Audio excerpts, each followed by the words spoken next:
नमस्कार। आज बात करेंगे पुणे के रहने वाले सुमित और श्वेता की। सुमित पुणे के एक संभ्रांत परिवार का लड़का था। लड़का क्या था, नवयुवक ही था। सरकारी नौकरी में लगे हुए महज 6 माह हुए थे। उसके पास खुद की एक अच्छी कार थी, लेकिन वह कार पूल कैब से ऑफिस जाना पसंद करता था। पुणे में वैसे भी कैब सर्विसेज बहुत अच्छी हैं। सुमित का स्वभाव हंसमुख था। कैब में सहयात्री और कैब के चालक से बातचीत करना उसे अच्छा लगता था। उस दिन भी वह ऑफिस से घर वापसी आते हुए रोज की तरह शेयरिंग वाली कैब से घर आ रहा था। रास्ते में श्वेता नाम की एक और पैसेंजर उस कैब में सवार होनी थी। सुमित की एक आदत थी कि शेयरिंग कैब में वह पीछे वाली सीट पर जिस तरफ बैठा होता उस तरफ का गेट लॉक कर देता था। उस दिन भी ठीक ऐसा ही हुआ। श्वेता को लेने जब कैब पहुंची तो उसने अर्पित वाली तरफ के गेट को खोलकर बैठने की कोशिश की, पर गेट लॉक होने के कारण उसका गेट खोलने में असफल रही। श्वेता ने झल्लाकर कार की दूसरी तरफ के गेट को खोला और बैठ गई। युद्ध की स्थिति तुरंत ही बन गई और सारे रास्ते सुमित और श्वेता लड़ते हुए गए। घर आने पर सुमित उतर गया। श्वेता के लिए वाकई बर्दाश्त के बाहर था। असल में श्वेता को सुंदरता का बहुत घमंड था। आज तक उसने लड़कों को अपने आसपास चक्कर काटते हुए ही देखा था, लेकिन कोई लड़का इतनी बुरी तरह से उससे पहली बार ही उलझा था। सुमित का घर श्वेता ने उस दिन देख ही लिया था। नाम पते की जानकारी से श्वेता ने अर्पित के बारे में सब कुछ पता कर लिया और तीसरे ही दिन सुमित के घर से महज 100 मीटर दूर आकर लगभग उसी समय के अंदाजे के साथ कैब बुकिंग का प्रयास किया जब सुमित सुबह ऑफिस के लिए निकलता था। श्वेता का भाग्य कहिए या सुमित का दुर्भाग्य, श्वेता को सुमित वाली कैब में ही बुकिंग मिल गई। एक कुटिल मुस्कान कैब वाले ऐप पर सुमित के साथ पूल्ड देखकर श्वेता के चेहरे पर मुस्कान तैर गई। जिस तरफ श्वेता खड़ी थी उसी तरफ कैब आती होने के कारण श्वेता को पिकअप करती हुई कैब सुमित के घर के सामने रुकी। सुमित बेख्याली में ड्राइवर के बगल वाली सीट पर सवार हो गया। तभी उसे पीछे से खनकती हुई आवाज आई, कैसे हो सुमित जी? सुमित ने चौंकते हुए पीछे मुड़कर देखा तो श्वेता सकपक आ गई, क्योंकि 3 दिन पुराना वाकया उसे याद आ गया। लेकिन आज श्वेता के बात की शुरुआत करने का अंदाज ही अलग था। सो धीरे धीरे श्वेता और सुमित के बीच बातचीत दोस्ती में बदल गई। दोनों का गंतव्य अभी बहुत दूर था। सुमित कैब को रुकवाकर पीछे वाली सीट पर श्वेता के बगल में जाकर बैठ गया। एक दूसरे के फोन नंबर एक्सचेंज हो गए। सुमित अपना ऑफिस आने पर उतर गया और श्वेता ने गर्मजोशी से हाथ मिलाकर उसको विदा किया। सुमित को तो मानो पंख लग गए। ऑफिस में सुमित सारे दिन चहकता रहा। दोपहर में श्वेता का फोन आया तो सुमित का तन बदन झूम उठा। श्वेता ने उसको लंच करने का ऑफर दे डाला, जो उसने सहर्ष स्वीकार कर लिया। दोपहर तकरीबन 1 बजे के आसपास दोनों सुमित के ऑफिस से थोड़ी ही दूर पर एक रेस्टोरेंट में मिले, साथ में लंच किया। अब तो यह लगभग रोज का ही किस्सा बन गया था।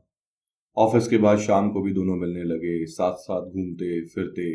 दोनों के बीच में जैसे प्यार के अंकुर फूट के खिलने लगे। एक दिन श्वेता ने अंकुर को दोपहर में फोन कर बताया कि शाम तक वह घर में अकेली है और अगर सुमित उसके घर आ जाए तो दोनों अच्छा समय साथ में बिता सकते हैं। सुमित के सर पर प्यार का भूत पूरी तरह चढ़ा हुआ था। अपने बॉस विकास को तबीयत खराब का बहाना बनाकर सुमित श्वेता के घर के लिए निकल पड़ा। आने वाले किसी भी तूफान से बेखबर मस्ती में चूर सुमित श्वेता के घर पहुंचा और डोरबेल बजा दी। अंगड़ाई लेते हुए श्वेता ने अपने घर का दरवाजा खोला। श्वेता ने सुमित को अंदर लेकर गेट बंद कर लिया। चाय नाश्ते का एक दौर चला और फिर एकाएक ही श्वेता जोर जोर से चिल्लाने लगी। सुमित को कुछ समझ में नहीं आ रहा था कि ये क्यों चिल्ला रही है। कुछ ही पलों में आस पड़ोस के बहुत से लोग जमा हो गए और श्वेता के घर के अंदर आ गए। श्वेता ने चुपचाप मेन गेट पहले ही खोल दिया था। श्वेता ने सबको बताया कि सुमित ने घर में घुसकर उससे जोर जबरदस्ती करने की कोशिश की। उनमें से एक आदमी ने तत्काल पुलिस को फोन कर दिया। ये सब इतना जल्दी में हुआ कि सुमित को सोचने समझने का मौका ही नहीं मिला। थोड़ी देर के बाद सुमित सलाखों के पीछे था। श्वेता ने उस दिन एक छोटी सी लड़ाई का विकराल बदला ले डाला था। जेल में 48 घंटे के बीतने के साथ ही सुमित को नौकरी से सस्पेंड किया जा चुका था। सुमित को अपना पूरा भविष्य अंधकारमय नजर आने लगा और कोई रास्ता नहीं सूझ रहा था। कोर्ट में कई बार पेश किए जाने के उपरांत आज जज ने उसके लिए सजा मुकर्रर करने की तारीख रखी थी। अंतिम सुनवाई के उपरांत जज साहिबा जैसे ही अपना फैसला सुनाने को हुई, अचानक ही इंस्पेक्टर प्रकाश ने कोर्ट में प्रवेश करते हुए जज साहिबा को एक सबूत पेश करने की इजाजत मांगी। मामला चूंकि संगीन था, जज साहिबा बड़ी सजा सुनाने के मूड में थी, इसलिए उन्होंने इंस्पेक्टर प्रकाश को अनुमति भी दे दी। इंस्पेक्टर प्रकाश के साथ सुमित का एक सहकर्मी विकास था। विकास मतलब ये जो सुमित का बॉस था। और विकास के मोबाइल में सुमित और श्वेता के बीच हुए प्रेमालाप की हरकतों की समूची रिकॉर्डिंग मौजूद थी। दरअसल जिस समय दोनों घर में एंटर हुए थे, उसी समय विकास यानी सुमित के बॉस ने सुमित की तबीयत पूछने के लिए उसे फोन मिलाया था और सुमित ने गलती से फोन काटने की बजाय रिसीव करके बेड के एक तरफ रख दिया था। विकास ने सारी कॉल रिकॉर्ड कर ली थी। श्वेता और सुमित के बीच हुआ सारा वार्तालाप और श्वेता की सारी हरकतें और सुमित को बार बार उकसाने का प्रमाण उस सारी रिकॉर्डिंग से सर्वविदित हो गया।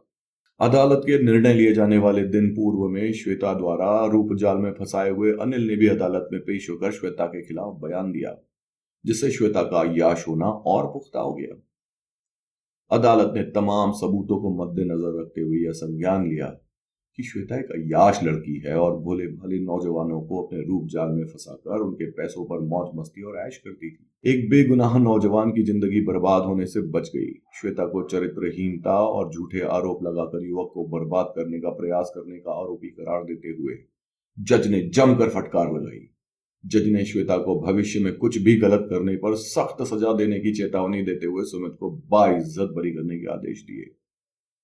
सुमित मन ही मन ऊपर वाले का शुक्रिया अदा करते हुए भविष्य में एक सादगी भरी जिंदगी जीने का निर्णय लेते हुए बाहर निकले। लेखक पवन सिंघल।